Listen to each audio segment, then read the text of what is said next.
Well, good evening. Good evening. Good evening. Want to thank you so much for joining me this evening, this Tuesday evening. Sorry, Thursday evening, the 12th of the 12th. 12th of the 12th, 2024. Is that something very special about that? The 12th of the 12th, 2024. And, we're talking about another week. So many things which have been happening, of course.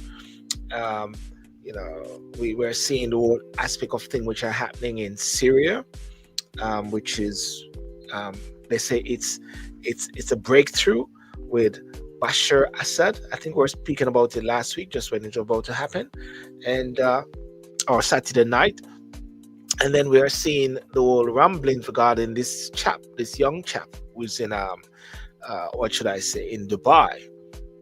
Forget what his name is. I think he got 1 year. If anything, we're going to follow up on that as well. And of course, we're seeing something where the Prime Minister of Jamaica is being ruffled. Oh yes, he's been ruffled as much as possible regarding more questions of the which Integrity Commission is asking. But the big question I'm asking is this: is a Prime Minister able to govern when there's so many issues surrounding and so many issues of integrity as well? Is he able to govern? Well, ladies and gentlemen, let's just start the show, and we bring in Sir Garry as well. Thank you.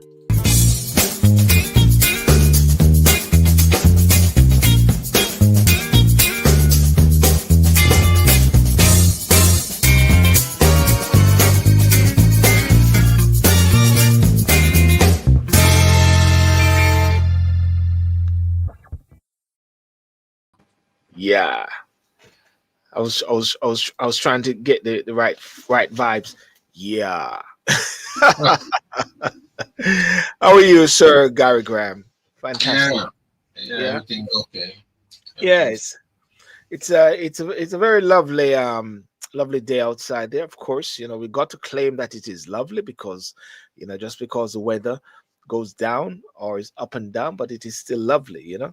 I'm mm. sure you'll agree with me on that. Oh yes, it's great. It's Yes. great to be alive. Put it that way. The Yes. the Yeah. the weather may not be what we want it to be, but it's great to be Mm. alive. Yes, because there was also this is he a footballer? I believe he passed away during the recent hurricane, the recent storm. The, Okay, a rugby player. yes, his vehicle got washed away. Yes. I think they found it recently, so very sad to hear that as well. I think about three persons may have died as a result of the hurricane or the storm. Um, today is the 12th of the 12th, 2004. We're aiming for Christmas in another 12 days or so from here. Some my children would say 12 sleeps before Christmas. I want to thank those who are joining me on Instagram, those who are joining me on Facebook, and those who are joining me also on TikTok. And for TikTok, of course, I invite you to join me on Instagram as well. And also just to announce as well that I'll be having some of my shows, which and interviews on Spotify on an audio. So there's a Spotify account for Sylbourne Sydial. You can also tune in and listen to the audio as well. Garry, Syria has had some sort of breakthrough, isn't it? Over the few days ago, um, there's that breakthrough there in Syria. I think I think Jeremy Bowden, um, he went to Assad Palace. He said, "Want a symbol of power now an empty shell." Jeremy Bowden has returned to Bashar al-Assad presidential palace in Damascus almost a decade after he interviewed the Syrian president in 2015. And the BBC international editor recalled his impression of the president following their conversation. The Muajirin presidential palace has been vacated following the overthrow of Assad by rebel groups, with Syrians in the capital able to enter the building. And what's your take on the developments there in the Middle East? And ladies and gentlemen, what's your take as well?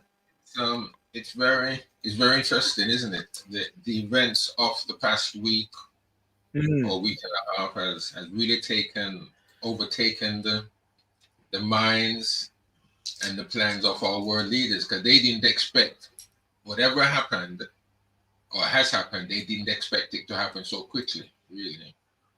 Um, Yes.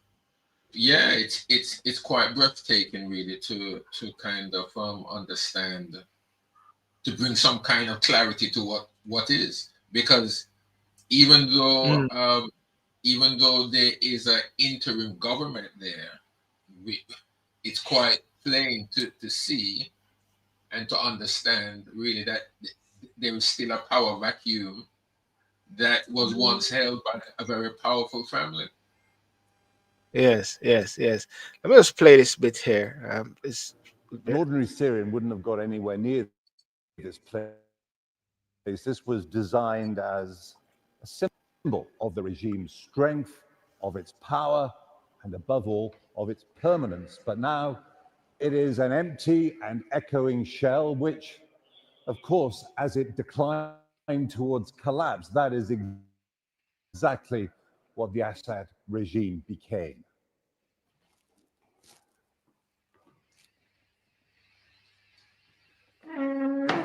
So I sat with Assad in this room, and he was a man who was always very polite in a kind of old-fashioned way. And while he had this gawky appearance that some people thought was a sign of weakness, when you sat alone with Assad, the impression I came away with was that this was a man who really believed that he was the kingpin. This was a man who thought he had the finger on the pulse of the Middle East, that he was the spider in the center of the web. His father had been a bit like that, and I think he aspired to be his father's son, but I think more than anything, he came across as being actually pretty arrogant. But also, when people are like that, you think, well, they're not as bright as they think they are. I think probably events bore that out. I mean, another thing about Assad, when you met him, he was extravagantly polite in quite an old-fashioned way. Come into the room, he'd leap up off the sofa. Then on the way out, he'd say, "After you." And they'd hold back the door and walk out first. He didn't seem to be a guy who'd be at home in a torture center, but he certainly seemed to be a guy who'd be very happy giving the orders to get people tortured and killed. Yeah. That's Jeremy Bowen. Sort of reflection of his meeting with al-Bashir in 2015. Assad. I think one of the very interesting thing about this is that the person who is now the head guy, he was a part of the terrorist group. You know, Yeah. um, and what they're saying now is, sorry, is that mine? Sorry, one second.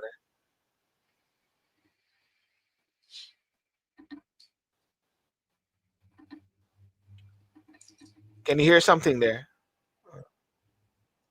No, I don't hear anything. Sorry for a second. There was yeah, there was some feedback there going on. Yeah, yeah. The team which is now in charge, they are trying to make sure that they do their best that it actually have a seamless transfer. So they're working with the prime minister of Syria at the same time while Assad has gone to what's his name, Russia. The wife was somehow trying to come to the UK, but I don't know what is happening there. One of the issues which has come out is like in Germany. Germany is actually watching the whole aspect of this asylum seekers, because lots of people are now wanting to go back to Syria, and I believe it could be a plus factor also for in dealing with some of the immigration issues in the UK, because I believe Keir Starmer as well.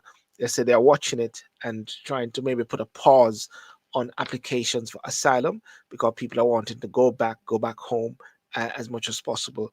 That is what's been happening in Germany, where they have put a pause on it, and they have put a pause possible in the UK for persons wanting to go back, even though things are not right or settled yet, because there's also lots of friction in certain areas as well with sort of retribution. But the persons in charge say they're not going to have much of a retribution. They want to assimilate things as much as possible in the Middle East. Yeah. Well, I mean, that is what's being said. I was noticing, I've been not only reading a bit, but I've been listening to on this social media websites that yes, these Yeah. guys that have taken over Syria, they are presenting themselves and they're speaking in terms of Yes. transition, and they want to be assimilated within, not only within the Arab world, but very much in the Western world. However, there seems to be Yes. reports coming out that when they did take over, they were scenes of executions in especially in the Yeah. there. I think it was in Aleppo or wherever. So we have to be very careful and look keenly and listen. I think not only should we be listening to our Western media, because they're not telling us everything, Sylbourne. Now, I'm not saying that we should that there is another media that we should favor into. No, I'm just saying listen to it. Try and listen to a broad spectrum of media outlets that Yes. are reporting, because in amongst all of the untruths, there is truth. That's Yes. going to be said. Yes. And I believe, my friends, that all what we are being shown is not what it is. Yes. I have a feeling that something else is going on. I really believe that. Never mind when these very same, I don't know if anybody in the audience there that's listening at this time, but also there are others who, well, I've even seen it myself on certain news, on certain media outlets again, that these very same individuals that took over Assad and Syria is even saying that they want to march down on Jerusalem. So they have not just stopped at Damascus. Their plan is to move on from Damascus down into Israel. So even in the aftermath of what you've added and what you've said, which is correct, what we also must not leave out is that in the past, well, in the 24, 36, 48 hours of Assad leaving, that Israel was very much active very active. Yeah, very active there, actually. Very active, as you're saying, yeah. Going military sites, airfields, Navy ports, the Syrian Navy ships, or anything that's to do with anything in regards to the military might of Syria. Israel has been destroying and bombing these areas. So we don't know. We really don't know what is going to take place. Even I'm looking quite closely and I'm listening quite keenly, even to this transitional government that they've allowed to operate until next year. I believe it is next year. I can't remember what month. Yeah. It is said that they're going to be there too. Well, some are saying actually there's affairs of ISIS prison breakout as northern clashes distract US-backed forces. Extent of Assad looks quite astonishing. A top Syrian commander has told Sky News that ISIS is exploiting the fall of the Assad regime. Follow this line, and I believe also the same person who is head of it was one of those ISIS persons, if I'm not mistaken. The key point is that the battle for control and influence in Syria is ongoing after Assad's downfall, with fears growing of resurgent ISIS. Moscow established contacts with HTS says Russian state media. Blinken arrived in Turkey for Syria talk. ISIS coming out of hiding. Top commander warned. But isn't this interesting? You remember Saddam Hussein, yeah? You remember Saddam Hussein? At the time, Saddam Hussein was a friend and a pally with America. Remember, at the same time, was a pally friend with America. And what you're seeing right now is a similar situation, whereby if one is not careful, and that is why I would say for the West, and like persons like Lamy who jump in and all of them saying, "Oh, we get rid of this murderous tyrant," you know, they've got to, I would say, have measured words at the same time, because they could be getting into something deeper there. You know, I'm trying to say, have measured words, how they're actually jumping up and gallivanting and say yes, yes, yes. That's my little caution to Lamy. I think Lamy tends to just get excited and overly emotional at times, with the rhetorics of what he says, Well, all of these guys,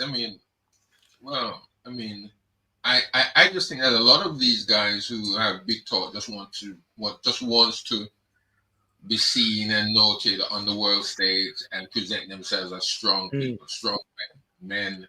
But you see, what we don't realize is that whatever we say, it will come back to us, and it will come back to us in a way of whether we will do what we say, or we are what we say we are. You understand what I'm saying? So if someone presents themselves, takes this opportunity to present themselves as the strong man in denouncing, for an example, the reign of Assad and his father over a period of probably 50 plus years, then we have to be careful, because the table may just turn where we are shamefaced. There's a saying that says, if you spit in the sky, it will fall in your face. Okay, I thought you say spit in the sky, it aim back and go in your eye, Well, it'll fall in your face. I mean, will it your eye fall in your face? So one just has to be careful. One just has to be. It's better. Sometimes it's better not to say anything at all and let people ask you to say something and you answer in a measured way, than to just speak out of as if you need to say something. I mean, Lamy doesn't need to say anything. I just think that for Lamy and Starmer and all these guys, all they got to say is we're watching this cautiously and everything like that, but they're just going out on one limb, and at the same time, I think this Terma is in Saudi Arabia, actually meeting with another segment of individuals. I mean, look at that young chap there, from the young chap, that he's actually now got a year. The one who was caught in Dubai in a relationship with a young girl. A year of what? I think he got a year in prison. You remember the chap? You remember that young guy there who had sex with a young girl in Dubai? I mean, what? I can't believe that. I'm sorry? I don't have anything to say about it. I've said what I want to say already. Yes, the mother was Asian, actually. I got to understand, but it just beggars belief that that situation actually unfold and just keep going on as much as possible, which is really unfortunate for that young chap there, as well. So the Middle East has got to be I've got to watch that very cautiously at the same time, So, we will just watch this space and see how it happens. I know one of the things that the rebel forces are saying, they're saying they plan to close the notoriously harsh prisons run by the ousted president, Bashar al-Assad, those involved in the killing of torture of detainees. The rebel leader, Ahmad al-Sharat, also known as Abu Mohammed al-Julani, also said he would dissolve the security forces of the former regime In a statement seen by Reuters news agency, videos showing thousands of prisoners being freed from Sydial prison, referred to as human slaughterhouse by rights groups, surfaced after the collapse of the Assad government on Sunday. Almost 60,000 people were tortured and killed in the prisons run by Assad. You know, at the same time, Gary, as I'm reading this, I'm actually taking it with a grain of salt. At the same time, with what is happening over there. But yeah, but anyway, there's been some breaking news here. Some breaking news came in tonight. Look at this guy. This guy keep reinventing himself in every different sector, man. Can't get away, man. He's now the person of the year, Donald Trump. Yeah, and he was at the New York Stock Exchange ringing the bell today, as well. Well, I mean, I think you see, he is not only reinventing himself. I think that the world is reinventing him. Really, I mean, the world is reinventing him. Yeah. Him, Trump. Okay. I mean, look at it like this. I think when he won, what really made a vast impression on me, or what really hit me in the head, really was the response of all the major countries that were in some either turmoil or problem or had some status going on about them, because his very persona, they're afraid of this guy. Yes. They were afraid of this guy. There is some degree, we're probably not afraid, but there's a degree of respect that is being given to this guy, to this man, and he hasn't even entered the offices yet. I mean, we know he was president before, but he's president-elect now. He's going to be taking over the reins in January the 20th. 20th, yes.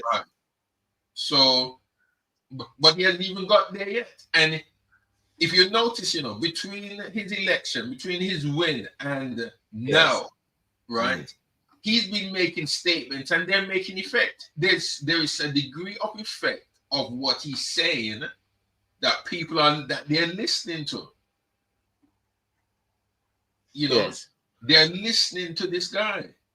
Now the influence of Biden, he's the president, he's the sitting president, and really it's as if he has no authority at all. I mean, he's a lame duck. He's a total lame duck. Yeah, I mean, if anybody came to this planet right now, right, and was asked, who do you want to show me your leader? And listen, show me, take me to your leader. No, but what I'm saying, if they want to see anybody at all, it's Trump. They wouldn't be asking for Biden, even though he's the sitting president. People not asking for him, they're asking for Trump. I mean, recently Notre Dame in France, Trump was there. Dr. Jill Biden was there, and you could see when Trump sat down and when Trump came, everybody was looking at him. All of the world leaders were watching him, and so like that. And he sat by himself there, and Jill came and sat beside him, and Jill and him was having a conversation, and everybody's saying, people were saying, wow, like Jill adore him so much or something like that, where Jill Biden was having have a conversation with him at the same time. So it's like, do you believe at the same time the whole issue in Syria, people have been emboldened by Trump? What do you mean? A sense. Mean to say that actions are now being taken and people are now getting confidence in doing certain things because of Trump in the air. Well, I mean, I think I don't know. I think that what gave whoever, or what gave the rebels the strength to do what they did, and even the encouragement to do what they did, I believe it's all on the back of what Israel. I think it's all on the back of what Israel did to Hezbollah, Hamas, and to Iran. Yes. Because Iran couldn't do anything. Iran can't do nothing now militarily, to some extent, I'm saying. Because Israel destroyed some of their weaponry. And Hamas, the leadership of Hamas, is completely wiped out. I mean, they're to some extent leaderless. Well, some would even say, well, there is leadership amongst the Hamas organization. Yeah. Well, yes, but not as formidable as what they had before, because Israel has wiped that tear out. Yes. Hezbollah doesn't have a leader to some extent, which was naturally, because Israel dealt the blow there. So people have taken up these positions, but they're people that are not ready. They weren't groomed to take the positions that they have now. So they are not as effective as those who were before were. You know? So really Hamas is just going on the momentum that they had before, and they're really not going to get anywhere. I don't believe anyway. I'm not a political analyst. I just listen, I read, and I just make my own assumptions on what I'm seeing. Hezbollah, okay, it's a far more larger organization, and the leadership structure in that probably is a little bit more organized, as it was an arm of the Iranian government to some extent. But I don't think, again, that they will be as effective as they could have been if Israel did not do what they did. The brains behind Hezbollah have been knocked out. I mean, he's not there anymore. So because of those three areas there, the Islamists that made so much gains over the past week or so to be able to go straight into Damascus and to do what they did down there. Again, listen to this. Syria was one of the greatest and most powerful Arab countries in the Middle East. In the Middle East, yeah. I mean, they had a military force that was, that probably it was hard to kind of come up against in the Middle East. But now it's no more. That's been wiped out. That has been wiped out. The other military force that probably is trying to rival that is Iran, and Israel has kind of hit them hard enough to say that Iran is not really that militarily strong as they used to be. You can look at Iraq, but Iraq is not at that place where they were under Saddam.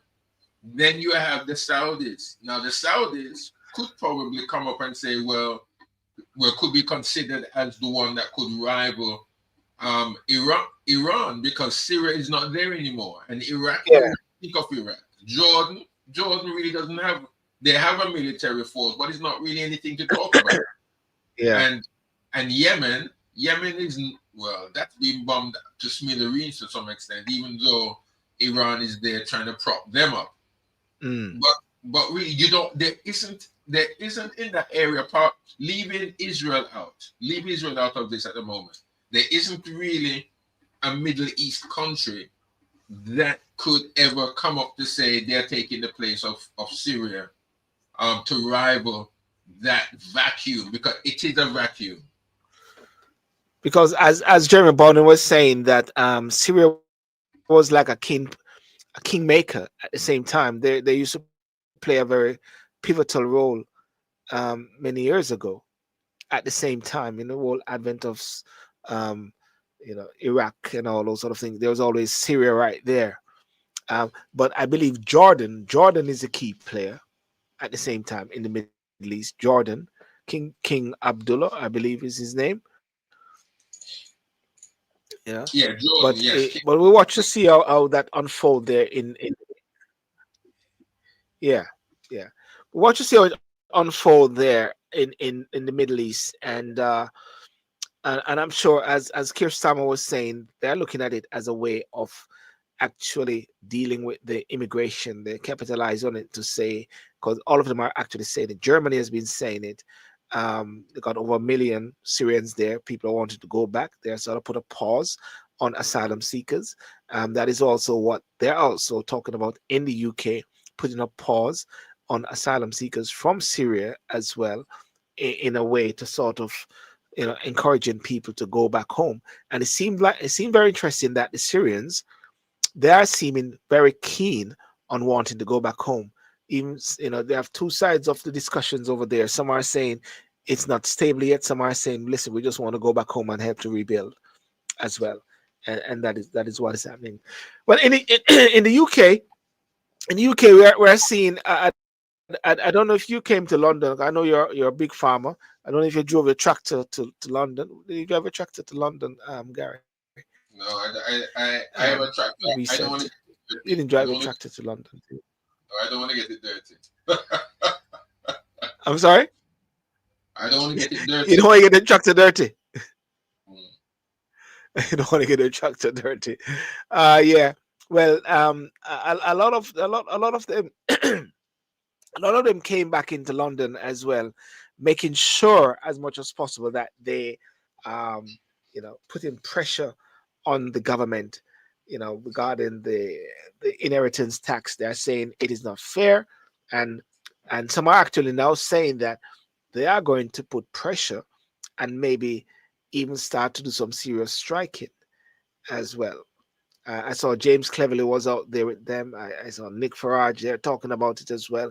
But the Prime Minister and Labour Party have really doubled down to say no way. But let's look at what Kemi Badenoch has been saying since the last, because I like to follow up Kemi Badenoch. I believe that as each week comes on, she's getting stronger. She might lose at the dispatch box, but I believe she's getting stronger. Kemi Badenoch. Mr. Speaker, last week, the Prime Minister didn't seem to want to talk about appointing fraudsters to his cabinet. You notice what she said a while ago? She didn't say the Prime Minister properly. She said the Prime Minister. Listen, Gary.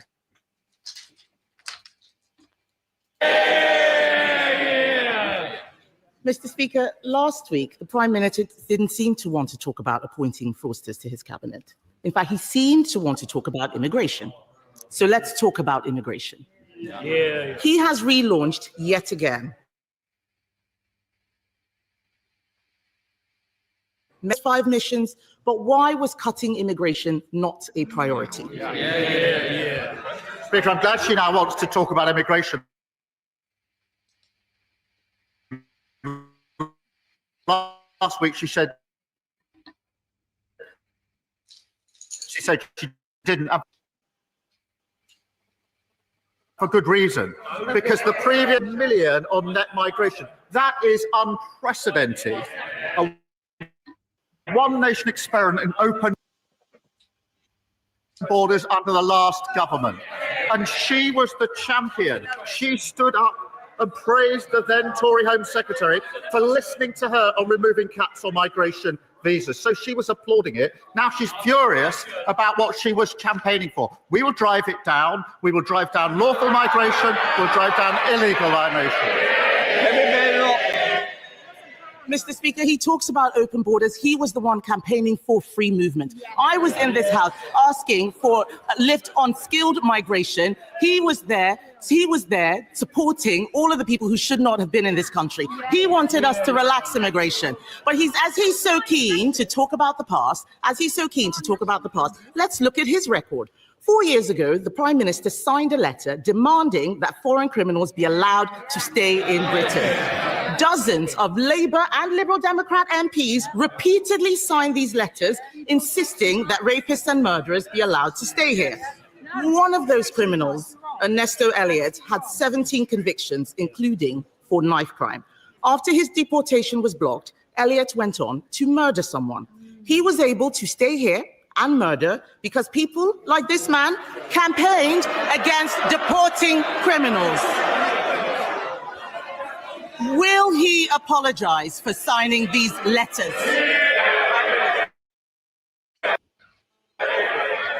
Mr. Speaker, I'd firstly remind her that when we're in the number now under their watch of migrants coming to this country, nearly 1 million, is over 4 times the number when we're in the EU. They lost control of the borders. And the particular example she puts to me is an example of failure under her government to take the necessary measures to keep our country safe.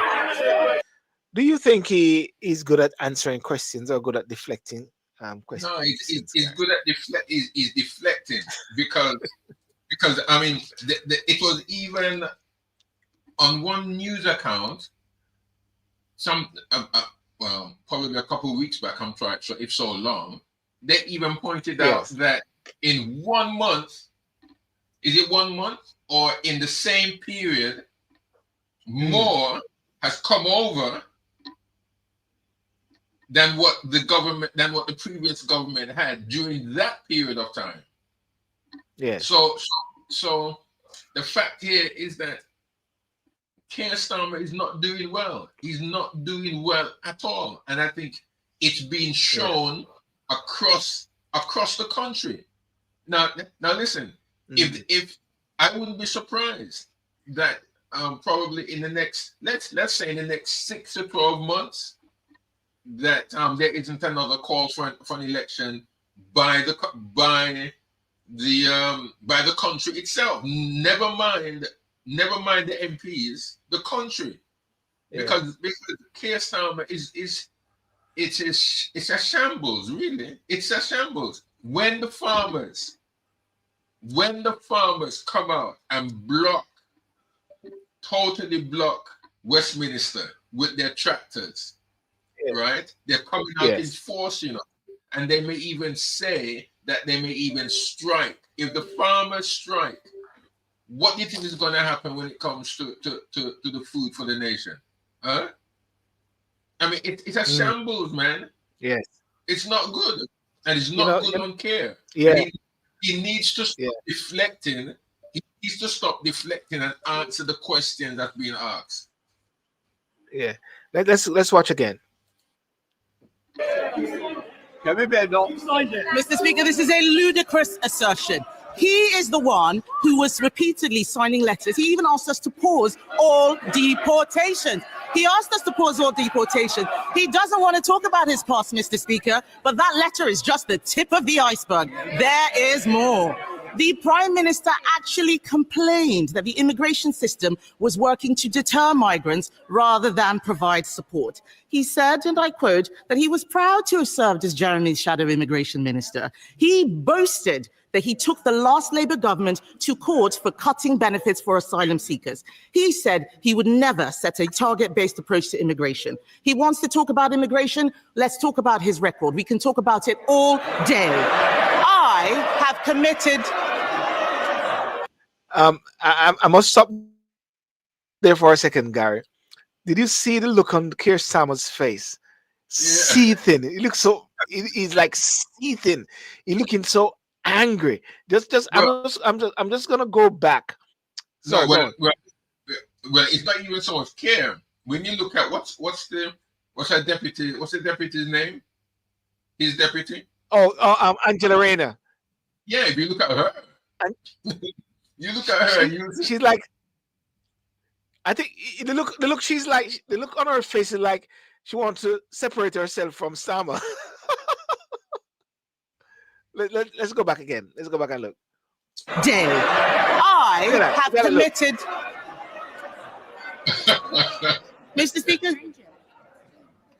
Mr. Speaker, the Prime Minister says he wants to talk about immigration. I have committed to a cap on migration. Why won't he? Mr. Speaker, she talks about my record. For 5 years, I was the chief prosecutor prosecuting people who went to prison, many of whom were then deported. But while she's talking, I was actually doing the hard yards of convicting those that should be in prison. And she presided over record numbers of asylum seekers in this country, a record number of lawful and irregular migrants. That is 14 years when they lost control of the borders. They set a cap for each of those 14 years. It wasn't hard. It didn't stop people coming, and it got a record number. They should apologise for what they've done with their open borders policy. Mr. Speaker, He did not answer a single. Do you want to leave? If you've not got the guts to stand up to the comments, you shouldn't be in here. Let me beg up. Mr. Speaker, he did not answer a single question. He never answers questions. He wants to talk about the past. The fact is, we've acknowledged where things went wrong. He will never take responsibility. He will never take responsibility. The fact is, he has scrapped a deterrent that the National Crime Agency has said we need. Since he came into government and scrapped the Rwanda deterrent, small boat arrivals have increased by nearly 20%. His own MPs are complaining about having to house asylum seekers. So can the Prime Minister tell the House how much more his government will spend on hotel accommodation because he scrapped the deterrent? Prime Minister. Mr. Speaker, I'd invite her to tell us what went wrong under the last government, but it'd take us all afternoon. Mr. Speaker, we are going to smash the gangs that are running this vile trade. You see again, what he's cleverly trying to do is using his legal way of trying to avoid and skate around the question. He's dilly-dallying, and I think one other thing is that he's dilly-dallying around Kemi. Kemi's also dilly-dallying around him, but Kemi's had to reach a point whereby as she develops herself, she'll have to go in and really go bang, bang, bang, bang, at the same time. What do you think about Kemi's performance at the same time? Well, what she's doing here, I think she's doing very well. She's hitting the points. Whoever is advising her knows exactly what they're doing, and she's scoring political points.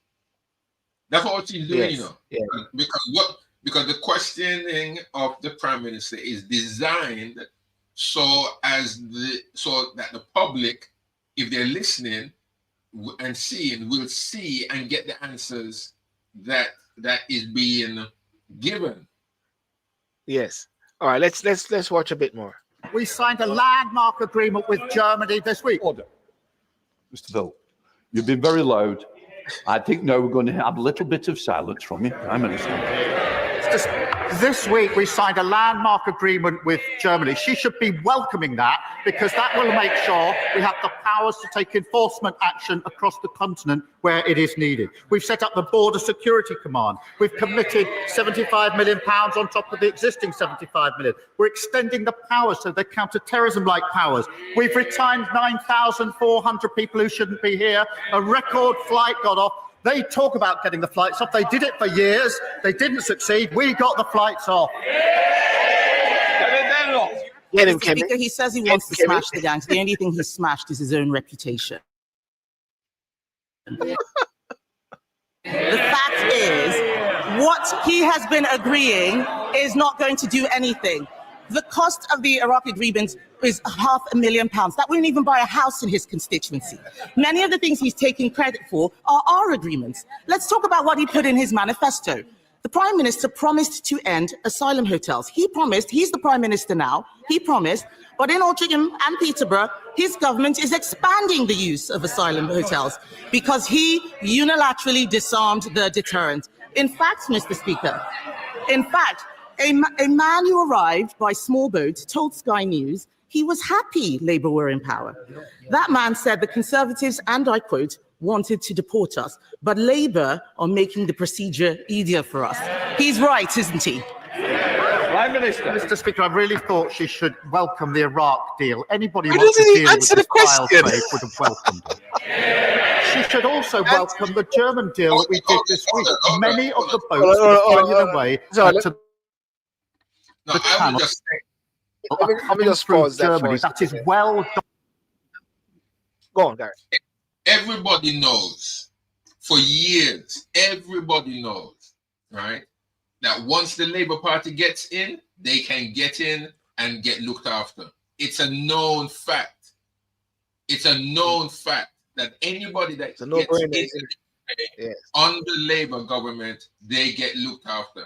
It's just like when, if you turn the tables back, say 30, 40 years back, when and it may sound a bit bad, but I'm going to say it just to make a point here.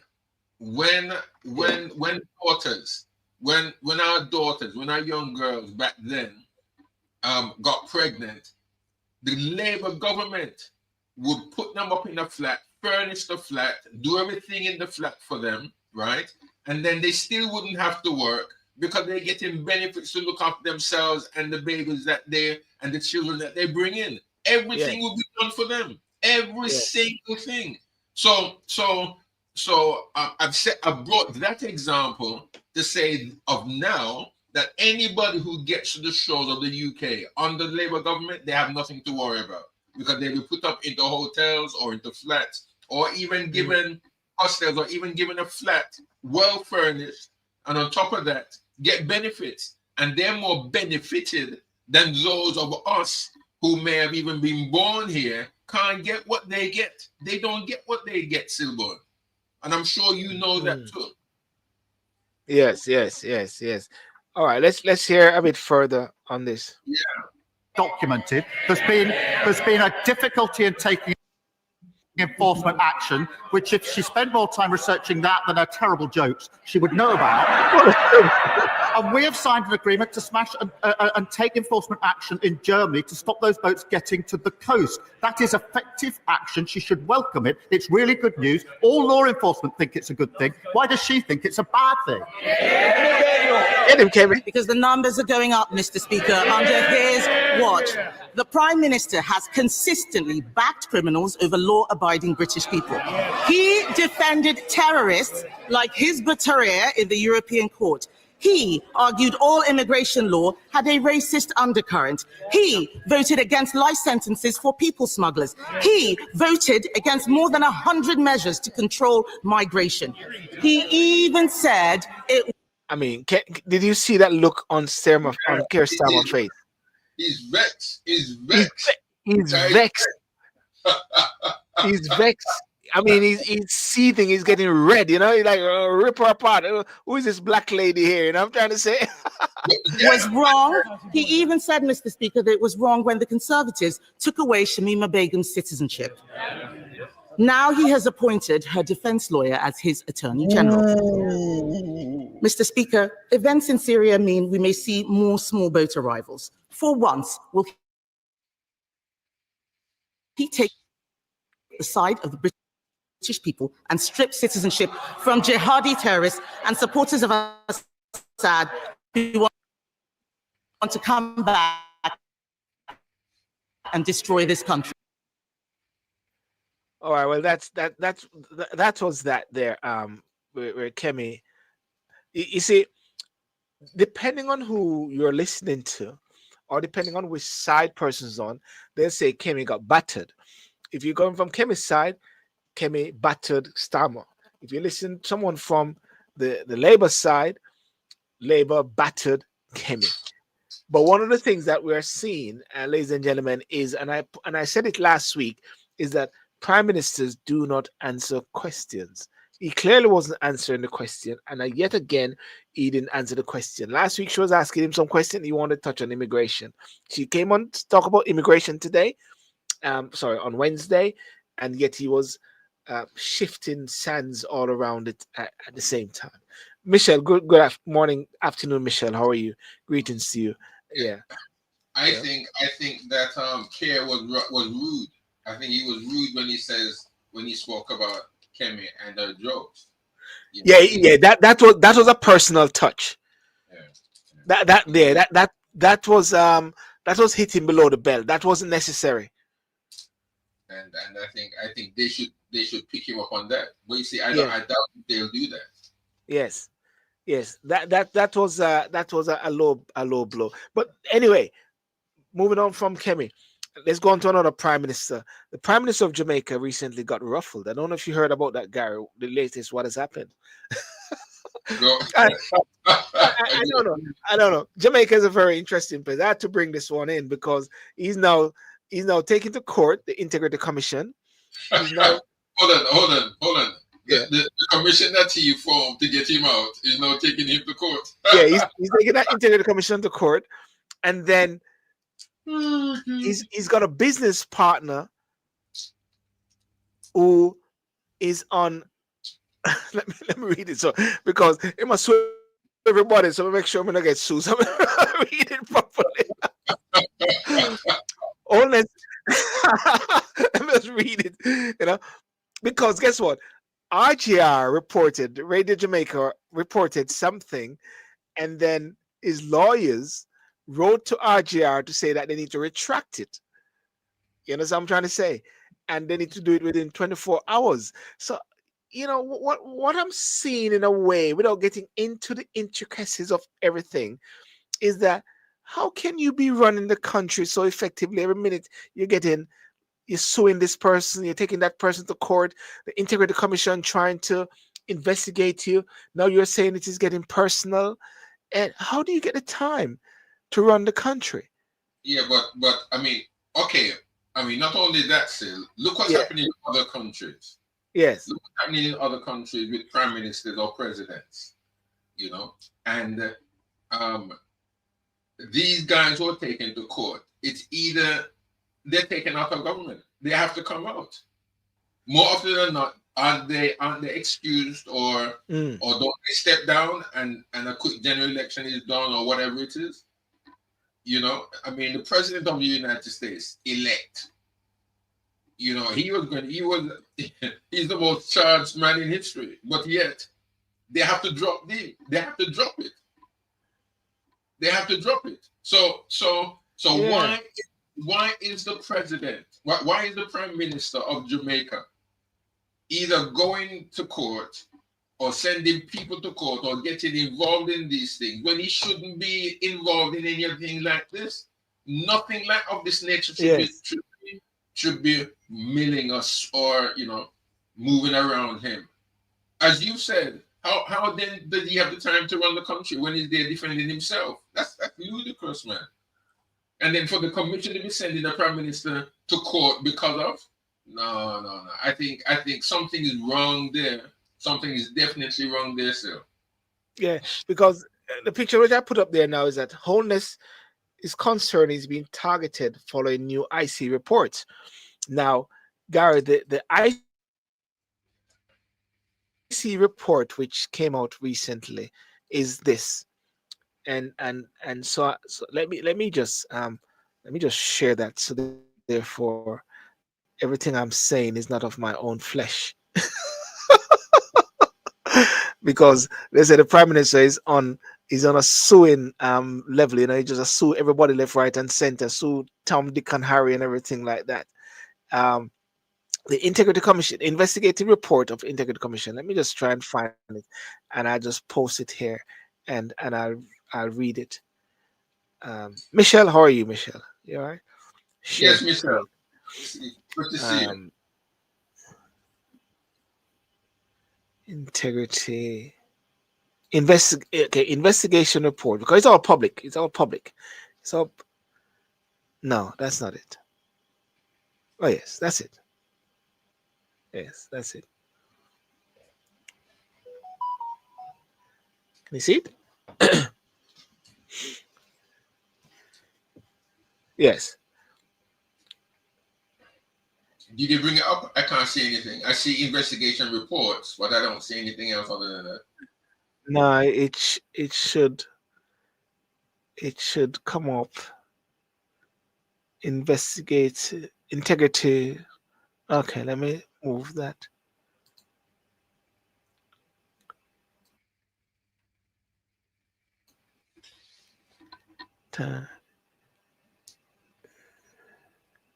Yeah.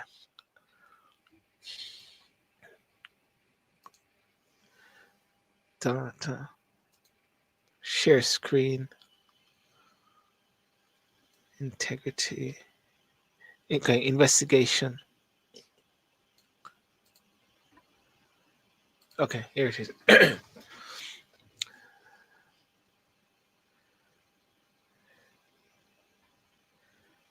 Can you see it? Is it up? I see investigation. Yes. Yeah, this is it. Yeah, this is it.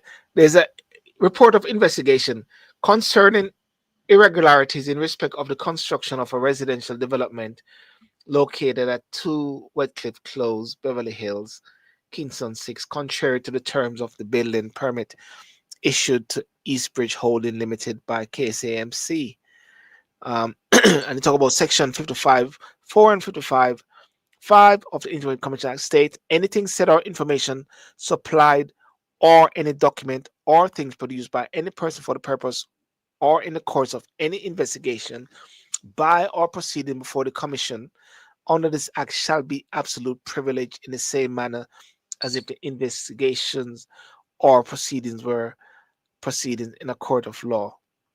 So what they're saying now, so if I look at the allegations and initiation, it says on July the 10th, 2024, the following allegations were received: that Mr. Holness is the owner of a property on which construction is being carried out, contrary to the terms of a planning approval and building permit granted by the Kingston and St. Andrew Municipal Corporation, KCMC.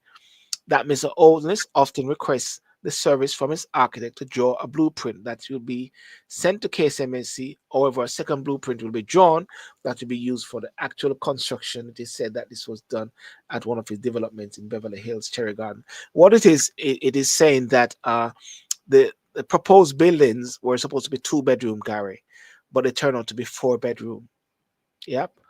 What is the issue now whereby I think RGR also has been asked to remove their comment is because his lawyers or one of the lawyers has come back to say that Mr. Holness is not the owner of the property.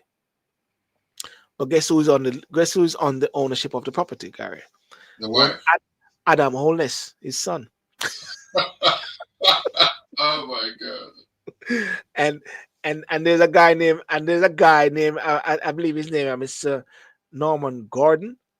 There it is. The following person were Mr. Norman Brown, who is also the chair of a company called UDC in Jamaica, Urban Development Corporation, which reports directly to the Prime Minister.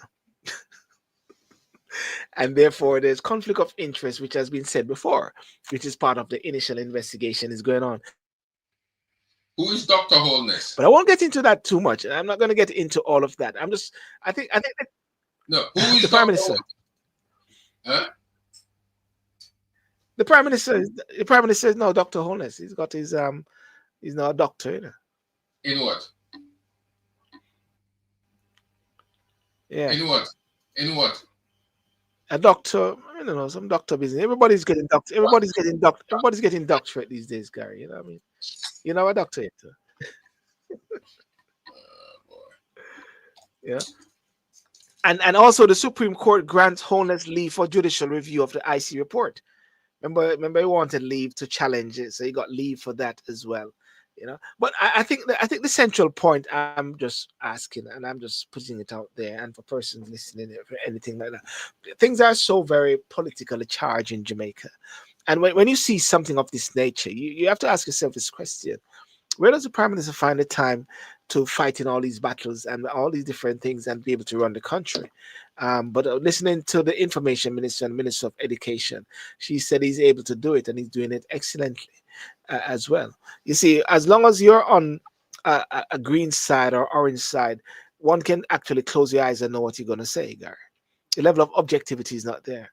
I believe in a sense like this if this was happening in the UK, I mean, look at Boris. Boris got removed for less than this, you know what I mean? You know what I'm trying to say? I believe in a way that I believe that an election should be called in Jamaica sooner than later, really, and just deal with this. Well, I mean, my brother, an election probably should be called there, but an election should be called here. I mean, you can't leave out the place where you live and talk about the place where you used to live. And not so you mean so we need an election in the UK here, and then the people in Jamaica election over there. I mean, there needs to be an election somewhere, man. Yeah. I think that the Labour government has not done well. I don't think they've done well. It could be argued. It could be argued that they could only do they can only do as much as what they have come into. Yes. But that does not mean that you need to just come down with a heavier hand like that, like what they're doing now. No, I can't. I Yes. don't agree with that. Too many people now are getting hurt. Too many, and there's and too many things. There's too many warning lights going off at this time in the UK for anybody to sit comfortable. Yes. Yes. Yes. Yes. Yeah. Well, very interesting days at the same time. Let's hope that things unfold in Jamaica in the Christmas season now, as well. There's been some crazy things also in Jamaica. There's been persons on TikTok getting shoot up while on TikTok live, and all those sort of Really? things, Gary. I mean, Really? won't bore you with that, but it's really some sad things, and especially, yeah, yeah, a young chap. Apparently, you can't if you're on TikTok and you can't miss it. They're having a conversation, and then bam, bam, you get a shot and stuff like that. It's really, really crazy, as well. So therefore, people are now questioning the whole role of TikTok. You know what I'm saying? Um, Well, well, using TikTok for these sort of things. you see, Sylbourne. The thing is, the point is that we are living this world. Our people, our children, all of us, we're living our lives on social media, and that's the worst thing that ever could happen. Yes. And there doesn't seem to be Yes. anybody out there. Well, I don't know. I'm not going to be so blamed for that. I don't know. I'm not hearing anything there. But even here in the UK, you're not hearing the voices that has any clout, any influence of Yes. denouncing these things. There's nobody who's that's denouncing these things. So when nobody denounces of any clout, then what do you expect to happen, Sil? I mean, what Yeah. happen? This thing is getting out of control. It's getting out of control. And sometimes, more often than not, and I've seen it, and I'm sure you've seen it, and others. The only time when people begin to set up organization and movements and such is when it comes to their front door. If it doesn't touch them, they don't say nothing. People don't have any mind. Yeah. There's no. It is when it touches a corn, as they say, they touch a corn. When it touches them, man, they'll set up an organization. My daughter or my son, they were lovely, they were nice, they were this, they were that. I'm not against any of that. But what I'm saying to you, my friends, we don't have to wait for it to come to our homes to touch our corn, as you, Sylbourne, just said. Yes. Before we do something, we've got to speak now. We have to. Yeah, definitely. Well, Garry, we want to thank you. Thanks, ladies and gentlemen. Thank you for coming on tonight. And we'll wish you all the best, and wish you a good Christmas for those as well. And remember to like and subscribe to the YouTube channel, to Facebook, and to Instagram, and also on TikTok. And of course, this Saturday night, actually, I should put a note here. This Sunday night, I'll be having Mr. Joe Aldred, who is going to be talking about his book, which is called Flourishing in Babylon. Talk about flourishing in Babylon. And the very interesting thing about this book tonight, it's a central theme. Aldred challenges the traditional narrative of Black theology focused solely on oppression and liberation. He looks at the whole aspect of the book, encourages Black British people to build communities and establish roots in Britain while maintaining ties to African and Caribbean homelands. I think it will be a very good conversation this Sunday at 8 p.m. I'll be having Mr. Reverend Joe Aldred and talking about the book, which is called Flourishing in Babylon. And you can get that book also on Amazon as well. So tune in this Sunday night at 8 p.m. on my shows. Thank you very much. Yeah. Make sure you tune in, Garry. Well, let me see. Saturday coming? Sunday night. Sunday at 8 p.m. At 8 p.m. Okay. Yeah, Sunday at 8 p.m. Yeah. All right. Well, ladies and gentlemen, I want to thank you so much for coming, and peace out, and God bless you. Bye-bye.